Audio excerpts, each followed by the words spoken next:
10, 9, 8. Darling, we belong together. How do I? Sorry, I've never told you that we don't even talk anymore. There was a time I longed for the warmth of. Slowly, my eyes begin to see. That's right. Girl, don't let real love pass you by. I can't let it go. I can't let it go. It comes from the heart. Sometimes I took you for granted. 4, 3, 2. To the end. It's so hard. I'm down on bending knee. When I get the courage up to love somebody new. This is more than a cry. You've flown away. I'm doing just fine. Please don't go away from me. Let's go wait till the water's dry. As I watch for seasons.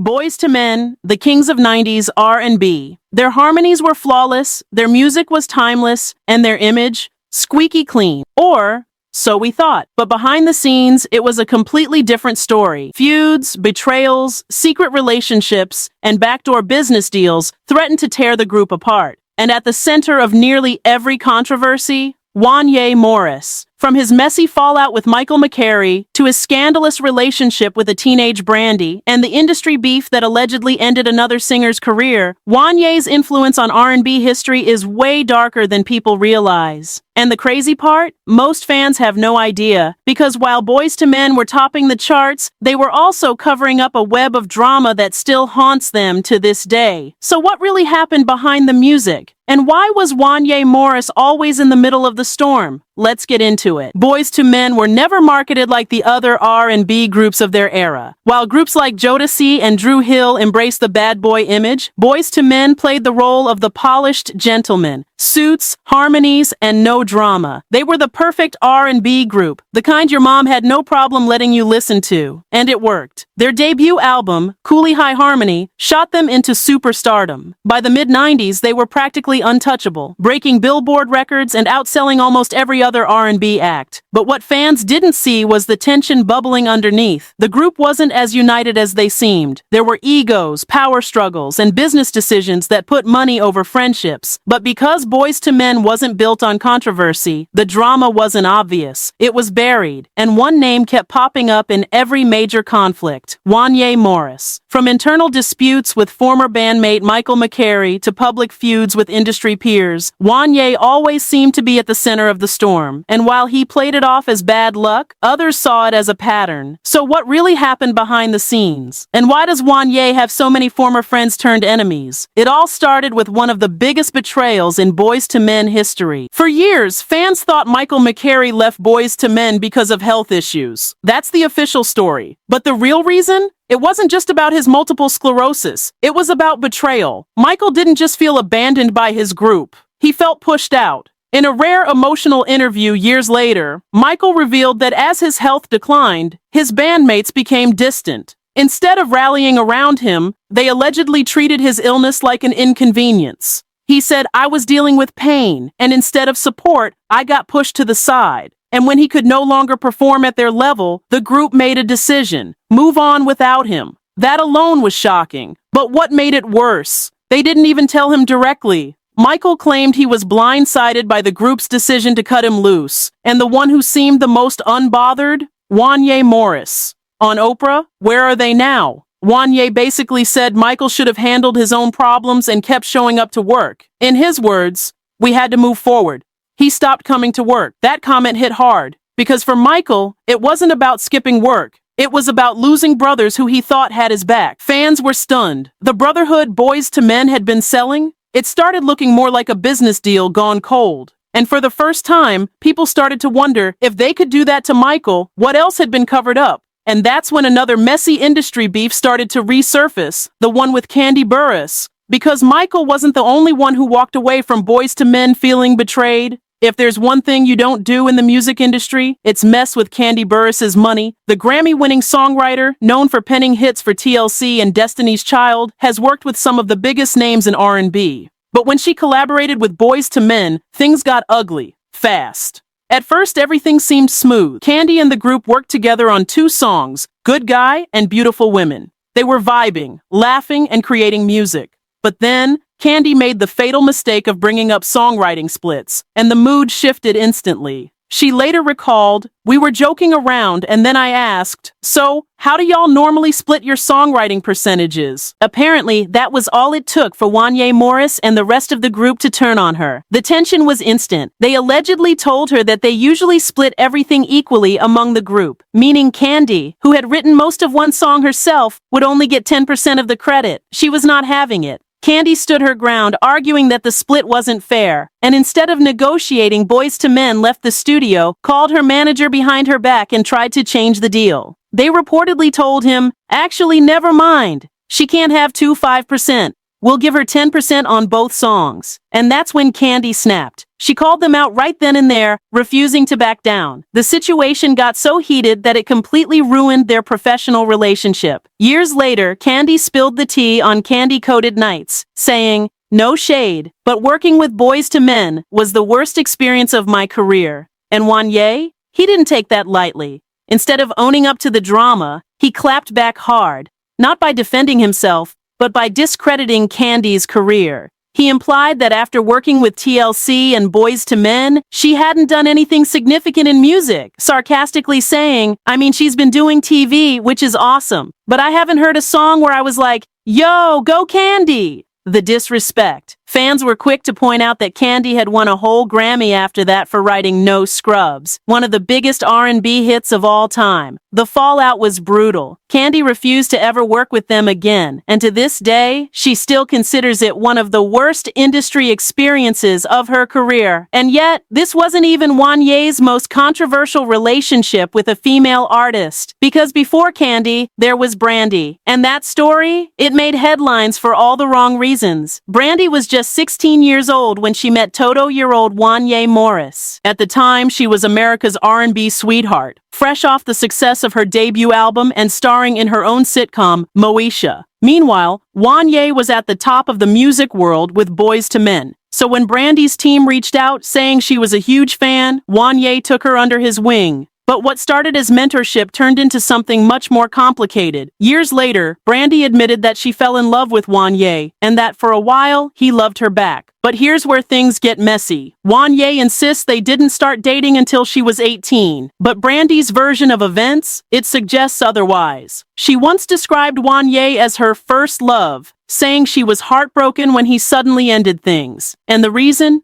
Another woman. That woman was none other than Adina Howard, the R&B singer who was known for her unapologetic hypersexual persona. And unlike Brandy, she wasn't about to keep quiet about what was really going on. According to Adina, she and Brandy weren't just dating the same man, they were competing for him. And when Brandy's label execs got wind of it, things got ugly. Brandy was their golden girl, and they did not want her name associated with Adina, who had a much edgier image. The industry pressure was real, and Adina was warned not to speak on the situation. But she did it anyway. She went on the Wendy Williams show and spilled everything, calling out not just WanYay but also Brandy and even her own label executives. And the moment those words left her mouth, her career was done. Atlantic Records pulled the plug on her album, and just like that, Adina Howard, one of the most promising R&B artists of the 90s, was pushed out of the industry. And this is where things get even crazier. Because after WanYay and Brandy's breakup, fans started looking a little closer at Brandy's 1998 duet with Monica, "The Boy Is Mine."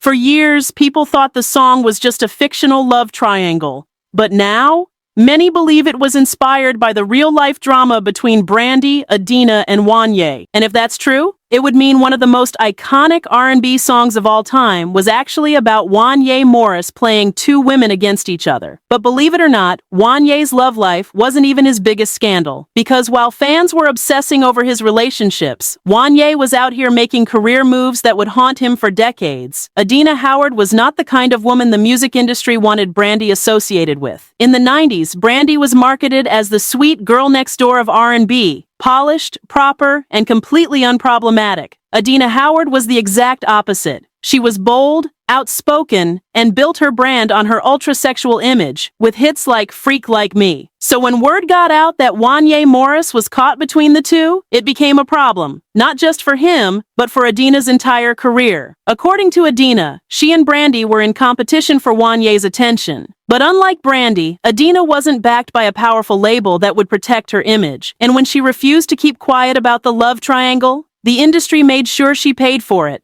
At the time, Atlantic Records executive Sylvia Rhone warned Adina to stay away from the drama, but Adina didn't listen. She went on the Wendy Williams show and aired it all out. She called out Brandy, WanYay, and even her own label, exposing the industry's double standards. And that's when her career was over. Within weeks, her highly anticipated second album was shelved indefinitely, and the buzz around her name disappeared overnight. She later admitted, "I said some things I shouldn't have said, and it cost me everything." But here's the kicker. While Adina's career took a nosedive, WanYay, he walked away completely untouched. Brandy went on to release one of her biggest albums, Never Say Never, and WanYay was still thriving as a member of Boyz II Men. Meanwhile, Adina Howard, one of the most promising R&B artists of the 90s, was blacklisted. The industry had protected WanYay while throwing Adina under the bus. And now, years later, fans are finally starting to question, was Adina Howard actually the villain in this story? Or was she just another artist who got silenced for speaking the truth? And if you thought WanYay was done making headlines, think again, because after the Adina Howard drama faded, WanYay found himself at the center of yet another scandal, and this time, it had nothing to do with music. Wanya Morris may have dodged the fallout from his love triangle with Brandy and Adina Howard, but his reputation wasn't completely untouchable.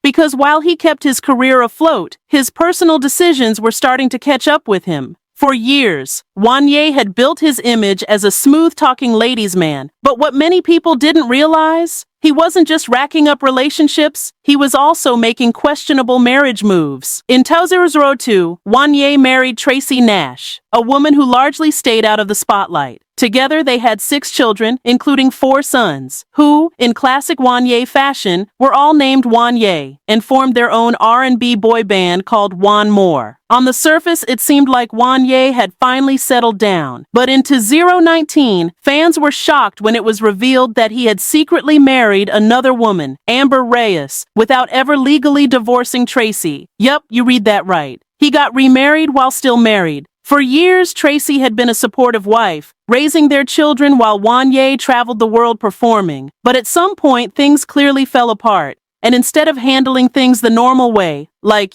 filing for divorce, WanYay just went ahead and started a whole new marriage. And the craziest part? He never publicly acknowledged it. Fans only started putting the pieces together when pictures surfaced of WanYay and Amber's wedding ceremony. But legally, Tracy was still his wife. This led to huge speculation about WanYay's relationships and whether he had been living a double life. And to this day, he's never addressed it. But this isn't just about his personal life, because the way WanYay handles his relationships mirrors the way he's handled his career, constantly moving forward, leaving people behind, and refusing to look back. Michael McCary, Kandi Burruss, Adina Howard, Brandy, Tracy Nash, all people who were once close to WanYay, only to be cast aside when it was convenient for him. And now, years later, the question remains, has Wanya Morris really changed? Or is he still the same person who always seems to walk away from the drama untouched? One thing's for sure, his legacy isn't just about the music anymore. It's about the trail of broken relationships he left behind. Boyz II Men will always be remembered as one of the most legendary R&B groups of all time. Their music defined an era, broke records, and influenced generations. But behind the success, behind the harmonies, and behind the perfect image was a storm of betrayals, industry feuds, and personal scandals. And at the center of it all, Wanya Morris. From his questionable relationship with Brandy to his shady business dealings with Kandi Burruss, to the complete fallout with Michael McCary, WanYay's history is filled with moments that make you wonder, was he just misunderstood? Or was he really the problem all along? Even now, WanYay continues to perform, still basking in the legacy of Boyz II Men. But with so many burned bridges behind him, one thing is clear. His impact on R&B isn't just about the music. It's about the people who were left behind in his rise to the top. So what do you think? Was WanYay just doing what he had to do to survive in the industry? Or did he intentionally leave a trail of broken relationships in his wake? Let me know in the comments. And if you think this is the craziest Boyz II Men story out there, trust me, there's more where that came from tomorrow. Because in the world of R&B, nothing is ever as smooth as it seems.